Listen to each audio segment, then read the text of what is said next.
చొరబాటుదారులు వేరు, శరణార్థులు వేరు. చొరబాటుదారులు అంటే మనకి బంగ్లాదేశ్ నుండి భారతదేశంలో ప్రవేశించేటటువంటి వాళ్ళని చొరబాటుదారులు అంటారు, ఎట్లాంటి అనుమతి తీసుకోకుండా. అదే శరణార్థులు అంటే వచ్చి మన సరిహద్దులో కూర్చుని, అయ్యా మాకు గతి లేక మీ దేశానికి వచ్చాం, మమ్మల్ని ఆదుకోండి అని చెప్పి బతిన్లాడితే మనం వాళ్ళని బ్రతకడానికి అవకాశం కల్పించేదని శరణార్థులు అంటారు. అట్లాగే బ్రిటన్ ప్రపంచంలోని అనేక ముస్లిం దేశాల నుండి వచ్చినటువంటి వాళ్ళకి శరణార్థి శిబిరం కింద మారింది.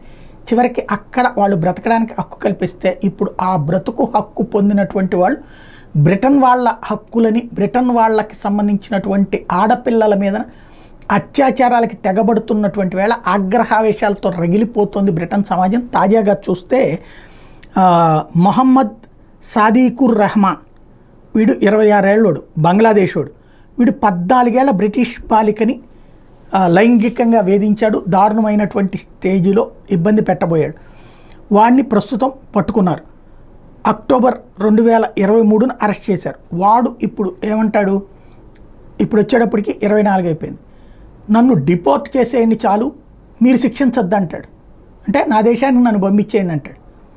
దాన్నే బేస్ చేసుకుని ఇప్పుడు బ్రిటన్ పౌరులు ఆగ్రహం తరుగులుతున్నారు. అసలు శరణార్థులందరినీ వెనక్కి పంపించేయాలి, కనీసం ఈ శరణార్థులుగా ఎవరైతే ఇక్కడికి వచ్చి ఇక్కడ చేశారో వాళ్ళని జైల్లో పెట్టి ఆ తర్వాత వాళ్ళు జైలు శిక్ష పూర్తయ్యాక వాళ్ళ దేశానికి పంపించాలన్నటువంటి డిమాండ్ పెరిగింది.